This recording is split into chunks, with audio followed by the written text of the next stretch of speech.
J'ai paniqué, sentant quelque chose de précieux m'échapper.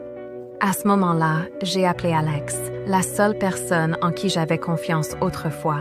Je voulais juste lui dire que je perdais notre bébé. Alex répondait toujours tout de suite, mais cette fois, ça a sonné éternellement. Emma, je ne t'entends pas. Ed, je crois que je tombe malade, chérie. J'ai un problème avec un client. Je te rappelle. Je me suis évanouie dans une mare de sang avant même qu'il ait fini.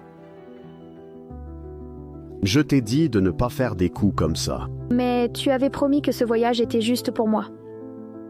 Je vais acheter un cadeau pour Emma en rentrant. Elle va me serrer dans ses bras et pleurer comme elle le fait toujours.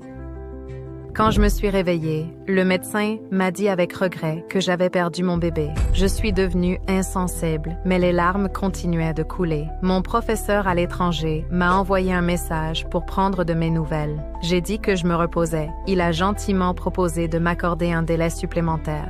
Ne vous inquiétez pas, professeur, je serai là à temps.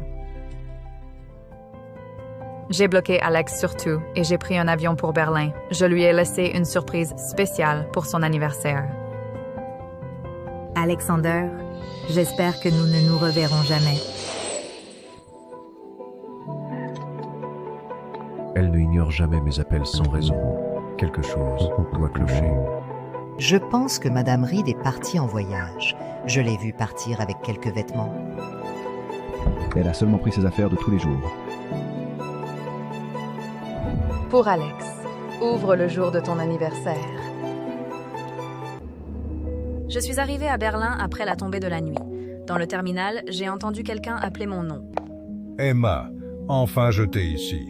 À côté de lui se trouvait le docteur Ethan Blackwood, le bras droit du professeur. Bienvenue de retour.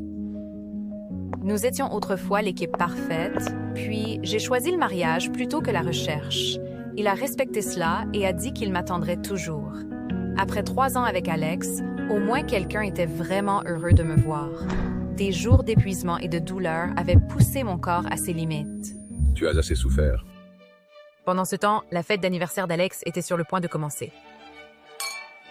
Puis, mon email programmé est arrivé. Son visage s'est illuminé en voyant les résultats du test de grossesse. Mais en faisant défiler vers le bas, il a finalement compris pourquoi j'avais appelé ce jour-là. Sa femme avait eu un accident de voiture et où était-il quand elle avait le plus besoin de lui?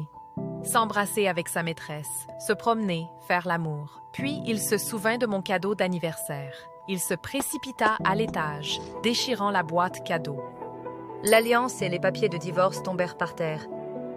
Emma veut divorcer? C'est son cadeau d'anniversaire pour moi? Elle veut divorcer de toi. Laisse-la partir. Elle le regrettera. N'ose pas parler d'elle. C'est fini. Trouve Emma maintenant. Je dois savoir exactement où elle est.